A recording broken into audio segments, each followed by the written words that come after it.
जगन्नाथ। मैं शिवानी चक्रवर्ती अपने channel बॉन्कलिंग food tales में आप सबका स्वागत करते हैं। आज की हमारी वीडियो में हम आपको बताएंगे कि आप घर में जगन्नाथ जी की पूजा कैसे कर सकते हैं। हमारे कुछ सब्सक्राइबर भाई बहन हैं जो ये जानना चाहते हैं कि जगन्नाथ जी की घर में कैसे पूजा करें, क्योंकि हमारे घर में जगन्नाथ जी की पूजा होती है, तो इसलिए हमारी राय उन्होंने जाननी चाहिए कि हम किस तरीके से जगन्नाथ जी को घर में पूजा कर सकते हैं। देखिए, हर घर में पूजा होती है, अपने तरीके से होती है। हर घर का अपना पूजा करने का तरीका होता है। जैसा हमारे घर में होता है शायद वैसा किसी दूसरे के घर में ना हो। तो जिस तरीके से आप मिनिमम तरीके से जो जगन्नाथ जी की पूजा आप कर सकते हैं, उसी के ऊपर आज हम वीडियो में आपको जानकारी देंगे।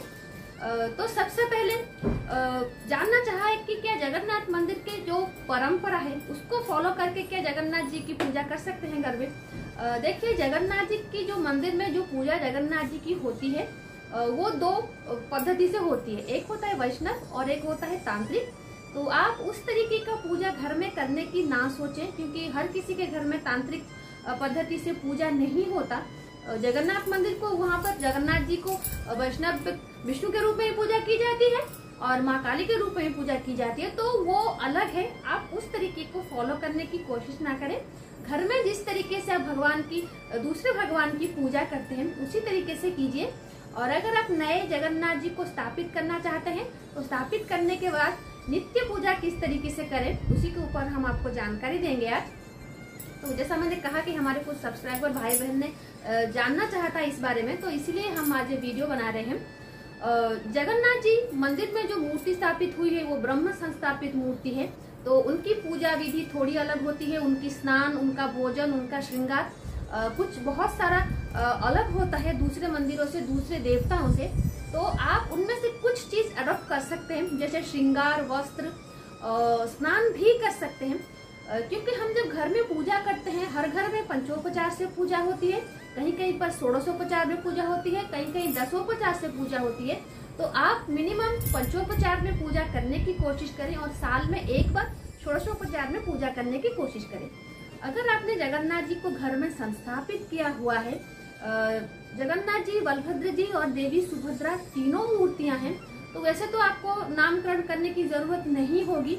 लेकिन अगर जगन्नाथ जी की आपके घर में एकल मूर्ति है, सिंगल मूर्ति है, सिर्फ जगन्नाथ जी की मूर्ति है, बाकी दो मूर्ति नहीं है, मतलब बलभद्र देव जी की मूर्ति नहीं है, माँ सुभद्रा जी की मूर्ति नहीं है, तो आप जगन्नाथ जी को एक नाम दीजिए। क्योंकि जगन्नाथ जी का एकल मूर्ति जो होता है वो जगन्नाथ रूप में पूजा नहीं होते, उनका अलग से नाम दिया जाता है। और जो सबसे ज्यादा प्रचलित नाम है वो है पतित पावन, दौधी वामन और भागवत।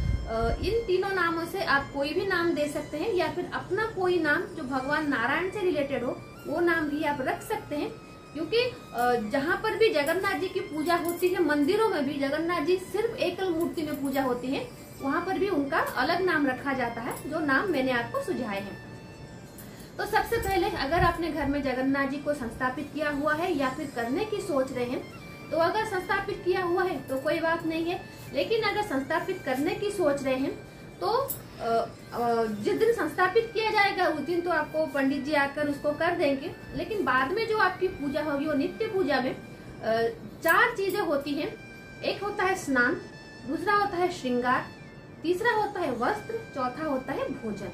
तो इन चारों चीजों पर आपको ध्यान देना पड़ेगा। अगर आप जगन्नाथ जी के मंदिर की प्रोसेस को फॉलो करना चाहते हैं तो ये वीडियो ज्यादा उससे रिलेटेड है कि जगन्नाथ मंदिर की जो परंपरा है, जो नीतियां हैं, जो आप अडॉप्ट कर सकते हैं। सब कुछ तो आप अडॉप्ट नहीं कर सकते, जैसा मैंने कहा कि वहाँ पर तांत्रिक पद्धति से भी पूजा होती है। तो सबसे पहले भगवान जी का स्नान कराएं। जगन्नाथ जी साल में एक बार स्नान करते हैं, आप सबको पता है, क्योंकि वो दारू मूर्ति है और हर रोज उनका स्नान करना संभव नहीं है। तो अगर आपके पास दारू मूर्ति है, तो मतलब लकड़ी से बनी मूर्ति है, बहुत सारे नीम की लकड़ी से बनी मूर्ति भी मिलती है, तो अगर वो मूर्ति है तो आप उनको मंत्र स्नान करवाएं या फिर बिंब स्नान करवाएं। मंत्र स्नान क्या है? मंत्र स्नान चंदन जल से फूल या तुलसी डुबाकर भगवान जी के ऊपर छींटा लगाया जाता है और कुछ मंत्र होते हैं जो पढ़ा जाता है। अगर आपको वो मंत्र आते हैं तो डेफिनेटली आप वो मंत्र पढ़ सकते हैं। लेकिन अगर आपको मंत्र नहीं आते तो सिर्फ आप चंदन के पानी से भी भगवान जी का स्नान करवा सकते हैं। और दूसरा होता है बिंब स्नान। बिंब स्नान जगन्नाथ मंदिर का जो सुबह का जगन्नाथ जी का स्नान होता है उसको कहा जाता है बिंब स्नान। उसमें से आपको जो भगवान जी की मूर्ति है उनके सामने एक रखना होगा मिरर, आईना, और उसमें जो भगवान जी की प्रतिछवि दिखेगी उसको आपको स्नान कराना है। शंख के जल से स्नान करवाइए या फिर चंदन का छींटा लगा के स्नान करवाइए, तो उस तरीके से भी आप स्नान करवा सकते हैं अगर आपके पास लकड़ी की मूर्ति है तो। लेकिन अगर आपके पास पीतल की जगन्नाथ जी की मूर्ति है, आजकल तो बहुत पीतल के जगन्नाथ जी की मूर्ति मिलते हैं, अगर वो मूर्ति है तो आप उनको डेली स्नान करवा सकते हैं जल से। तो इस तरीके से भगवान जी का आप स्नान करवा सकते हैं। अगर लकड़ी की मूर्ति है तो मंत्र स्नान और बिंब स्नान करवाइए। अगर आपके पास पीतल की मूर्ति है या फिर सोने चांदी किसी भी धातु की मूर्ति है तो आप उनको डेली भी स्नान करवा सकते हैं। और स्नान के बाद भगवान जी को अगर आप भगवान जी को उठाना भी उससे पहले चाहते हैं तो जिस तरीके से आप भगवान जी को दूसरे भगवान को उठाते हैं जगन्नाथ जी को भी उसी तरीके से उठाइए। इसका तो हर घर में सेम ही प्रोसेस होता है, भगवान जी को कैसे उठाया जाता है। और स्नान के बाद भगवान जी का आता है वस्त्र। वस्त्र भगवान जी को कौन सा पहनाना है, जगन्नाथ जी के मंदिर में कौन सा वस्त्र जगन्नाथ जी पहनते हैं, उसके ऊपर मैंने एक वीडियो डाला था अभी रिसेंटली, आप उसको देख सकते हैं कि कौन सा वस्त्र जगन्नाथ जी पहनते हैं।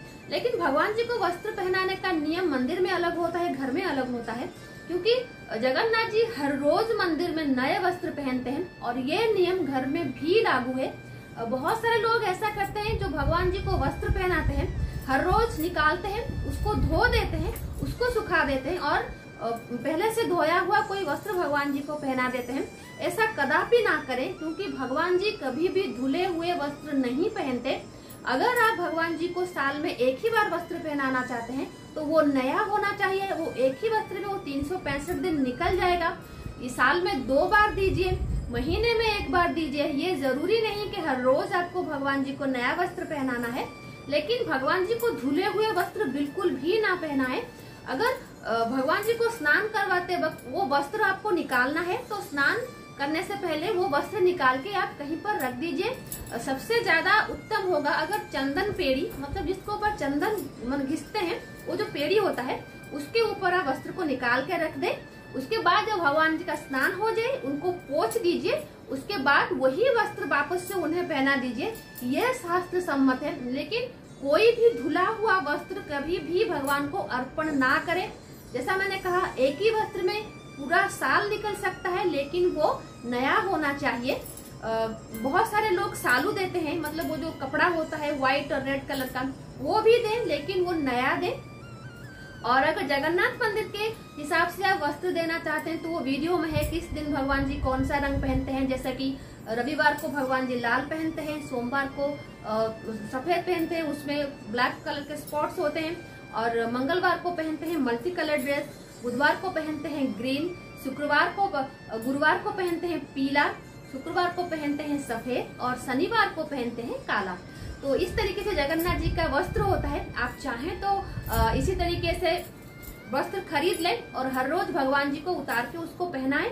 लेकिन जो रविवार का ड्रेस होता है, जब सोमवार आता है भगवान को, सोमवार को ड्रेस पहनाने के लिए रविवार का वस्त्र आप उतार कर रख दें, लेकिन उसको धोइए मत, ताकि नेक्स्ट जो रविवार आएगा उसको आप पहना सके।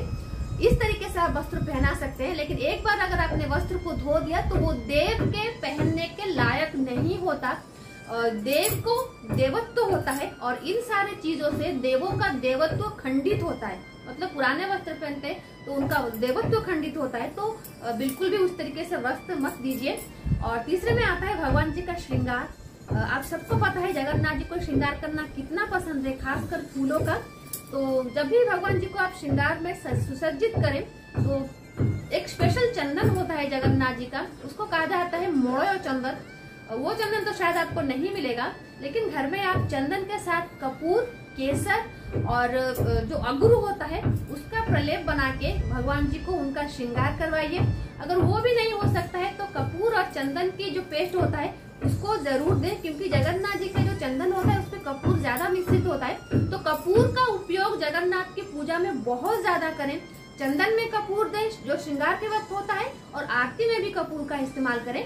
और भगवान जी को जितना हो सके फूलों का श्रृंगार करवाएं, और जितने सारे सुगंधित फूल होते हैं जितना भी आपको मिल सके आप फूलों से ही श्रृंगार करवाएं। और एक चीज होती है, बहुत सारे लोग आर्टिफिशियल ज्वेलरी से भगवान को लाभ देते हैं, बिल्कुल भी ऐसा ना करें। एक बात आप हमेशा ध्यान रखें, आप जो भी भगवान की पूजा करें उनको इस तरीके से ध्यान में रखें कि उनका एक शरीर है, जिस तरीके से आपका शरीर है उनका भी शरीर है, और जिस चीज से आपको तकलीफ होगी आपको ये भी ध्यान में रखना कि उनको भी उसी चीज से तकलीफ होगी। तो अगर आप दिन भर बहुत सारे गहने पहनकर नहीं रह सकते, चाहे वो आर्टिफिशियल ज्वेलरी हो, सोना हो या चांदी हो, उसको मिनिमम रखें। तो देव भी उसको नहीं पहन सकते। मैंने देखा है बहुत सारे लोग बाल गोपाल होते हैं, उनको भी बहुत सारे चीजों से लाभ देते हैं, तो उन्हें तकलीफ होती है। अगर हम उसको देव मानते हैं तो बिल्कुल भी उस तरीके से ज्वेलरी मत पहनाइए। लेकिन फूलों में जितना आप भगवान को लाभ सकते हैं, फूल माला, तुलसी माला, दोयना माला, दोयना एक टाइप के तुलसी का पत्ता होता है, तो वो जगन्नाथ जी को दिया जाता है। तो इस तरीके से आप भगवान जी का श्रृंगार कर सकते हैं। और मोर पंख हमेशा भगवान जी के पास रखें, चाहे कृष्ण भगवान हो या फिर नारायण भगवान के कोई भी स्वरूप हो, उनके पास मोर पंख जरूर रखें, ये बहुत ही शुभ होता है। और चौथे में आता है भगवान जी का भोग। आप सबको पता है जगन्नाथ जी को भोग कितना पसंद है। ऐसा माना जाता है कि जगन्नाथपुरी में वो भोजन करने के लिए आते हैं, तो उनके पास तो बहुत सारे भोग लगा हुआ है। और हमारे चैनल पर कितने सारे भोग हैं, आप देख सकते हैं कि जगन्नाथ जी को कितना भोग लगता है। लेकिन घर में तो आप इतना सारा भोग नहीं लगा सकते। तो सबसे पहले ये बात ध्यान में रखें, भगवान जी को एक ही टाइप का भोग बिल्कुल भी ना दें। ऐसा नहीं कि सुबह उठ के मिश्री दे दिया, शाम को मिश्री दे दिया, दोपहर को मिश्री दे दिया। भगवान को 56 टाइप का जो भोग लगता है ना, तो वो 56 टाइप का नहीं होता। जैसा मैंने वीडियो डाला था उसके ऊपर, वो हर स्वाद का भोग होता है। उसमें नमकीन होता है, मीठा होता है, तीखा होता है, कड़वा होता है, कसाय होता है, हर फ्लेवर का उसमें खाना होता है। तो आप भी ट्राई करें कि भगवान जी को अगर दिन में 2 बार भोग दे रहे हैं, तो एक बार मीठा दे, एक बार नमकीन दे, या फिर एक बार खट्टी चीजें कुछ भगवान जी को खाने के लिए दे। क्योंकि अगर आप एक ही चीज हर रोज नहीं खा सकते, तो देव भी वही चीज हर रोज नहीं खा सकते।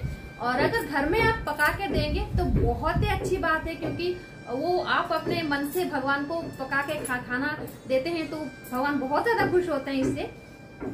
और अगर आपके घर में शालग्राम है, क्योंकि बहुत सारे लोग घर में शालग्राम नहीं रखते, वैसे तो नारायण की पूजा के वक्त शालग्राम अनिवार्य होता है, खासकर मंदिर में। और घरों में भी बहुत सारे लोग अगर जगन्नाथ जी को रखते हैं तो शालग्राम रखते हैं, लेकिन उनके घर में महिलाएं जगन्नाथ जी को नहीं छू सकती, उनकी पूजा नहीं कर सकती। जैसे हमारे घर में शालग्राम है, तो हम जगन्नाथ जी को बिल्कुल भी नहीं छू सकते। और महिलाएं क्यों शालग्राम को नहीं छू सकते, आप सबको पता है शायद, क्योंकि भगवान नारायण ने जो तुलसी माँ को छुआ था, तो वो उनका आशीर्वाद है कि शालग्राम को सिर्फ तुलसी के अलावा और कोई नहीं छू सकता। इसीलिए माता तुलसी को छोड़ के कोई भी दूसरी महिला शालग्राम को नहीं छू सकती, इससे पाप लगता है। और इसकी वजह से शालग्राम से महिलाएं दूर रहती हैं। और जिनके पास भी शालग्राम होती है उनके पास तो महिलाएं नहीं जाएंगी, लेकिन जिनके घर में महिलाएं पूजा करती हैं तो उनके घर में शालग्राम कृपया मत रखिए। और अगर आप शालग्राम रखते हैं तो जब भगवान जी का श्रृंगार आप निकालें, रात को फूल वगैरह निकालें भगवान जी की संध्या धूप के बाद, तो शालग्राम के ऊपर से तुलसी मत निकालें। जगन्नाथ जी के ऊपर से तुलसी निकाल दीजिए, शालग्राम के ऊपर से तुलसी भी ना निकालें, क्योंकि शालग्राम को बिना तुलसी नहीं रखा जाता, तुलसी रहित नहीं रखा जाता। ये छोटा सा इन्फॉर्मेशन था। और जब भी आप भोग दें तो बहुत सारे लोग होते हैं भगवान जी के मुंह में घुसेड़ देते हैं खाना, तो ऐसा मत करिए, मुंह के पास ले जाइए। क्योंकि जो भोग आप समर्पण कर रहे हैं वो भाव का भोग होता है, तो मुंह के पास ले जाइए, दूर से भी दीजिए, लेकिन मुंह के पास अगर ले जाना आप चाहते हैं तो मुंह के पास ले जाइए, मुंह के अंदर मत डालिए। और अगर आपको मंत्र आता है, कोई भी मंत्र भोग लगाने का, तो मंत्र लगा के भोग दीजिए। अगर आपको कोई भी भोग लगाने का मंत्र नहीं आता, तो सिर्फ आप भगवान जी से ये बोले कि जो है भगवान, जो भी आपने हमें दिया है हम उसको आपको समर्पित कर रहे हैं, आप उसे स्वीकारें। कोई भी संस्कृत मंत्र आवृत करने की जरूरत नहीं है। जो भी आपकी भाषा हो, उड़िया है, बंगाली है, हिंदी है, तेलुगु है, तमिल है, जो भी भाषा है उसमें से आप बोल सकते हैं कि आप जो भी हमें दिया है उसी को वापस से हम आपको समर्पण कर रहे हैं, उसको स्वीकार करें। और उसके बाद दिया था जगन्नाथ जी को पीने के लिए। अगर आपके घर में तांत्रिक पद्धति से पूजा होती है तो आप भगवान जी को जायफल का पानी दे सकते हैं। लेकिन अगर तांत्रिक पद्धति से आपके घर में पूजा नहीं होती तो आप जगन्नाथ जी को सिर्फ मिश्री का जल दीजिए या फिर चंदन का जल दीजिए, वो भगवान जी को दिया जाता है। अगर जगन्नाथ जी की मैं बात कर रही हूँ तो आप उनको ये दे सकते हैं। और अगर जगन्नाथ मंदिर के कोई भी भोग आप देना चाहते हैं जगन्नाथ जी को 2 दिन में एक बार, हफ्ते में एक बार, महीने में एक बार, तो बहुत सारी चीजें हमारे चैनल पर हैं, आप देख के उसको दे सकते हैं और सारे ऑथेंटिक होते हैं। तो ऐसा करके आप दे सकते हैं। तो भगवान जी का स्नान, श्रृंगार, वस्त्र और भोजन ये सब कुछ हो गया। और पूजा करने के बाद जैसा मैंने कहा तो आपको पंचोपचार से पूजा करनी पड़ेगी। और एक बात आप हमेशा याद रखें, देव को हमेशा देव ही ज्ञान करें, क्योंकि उनमें देवत्व होता है। और कुछ चीजें बहुत सारे लोग भगवान जी को जो स्थापित किए होते हैं घर में जगन्नाथ जी को, अगर वो कहीं बाहर जाते हैं तो उनको गोदी में लेकर घूमते हैं। ऐसा मत कीजिए, क्योंकि आपके घर के भगवान को जब बाहर लेके जाते हैं बहुत सारे लोग उन्हें छूते हैं, तो उस वजह से उनका देवत्व नष्ट होता है। तो ऐसा बिल्कुल भी ना करें। भक्ति अपनी जगह ठीक है, क्योंकि भक्ति का तो कोई पराकाष्ठा नहीं होता, लेकिन थोड़ा सा इसको ध्यान में रखें कि बाहर उन्हें ना लेके जाएं। और हमसे किसी ने एक बार पूछा था कि आप ब्राह्मण हैं तो आपके घर में ब्राह्मण क्या कर रहे हैं, तो ब्राह्मण मतलब क्यों हैं? तो देखिए, हमारे घर में 3 मंदिर हैं, एक जगन्नाथ जी का, एक महाकाली का और एक महादेव का। और हमारे घर में शालग्राम भी है। और अगर आपके घर में शालग्राम है तो उनका अन्न भोग अनिवार्य है। शालग्राम एक ही भगवान ऐसे हैं जिनके पास अन्न भोग अनिवार्य है। अगर आप उन्हें घर में रखते हैं या फिर मंदिर में रखते हैं, तो हम जब कभी भी जाते हैं वेकेशन में, आउटडोर वेकेशन में जाते हैं, पूरा फैमिली जाता है, तो घर में भगवान जी को भोग देने के लिए तो कोई रहना पड़ेगा ना। तो इसीलिए हमारे घर में ब्राह्मण है और वो पका के भगवान जी को खाना देते हैं जब हम घर पे नहीं होते हैं। तो इसीलिए अगर आप घर में शालग्राम है तो आप किसी न किसी को रखें ताकि वो भोजन बना के उन्हें दे सकें। या फिर बेहतर होगा कि आप घर में शालग्राम ना रखें, जगन्नाथ जी की पूजा करें, बहुत अच्छी तरीके से करें। अगर आप जगन्नाथ जी के पास अन्न का भोग लगाना चाहते हैं तो भोग लगाने के बाद आरती एक बार जरूर करें, उसको भोग आरती कहा जाता है।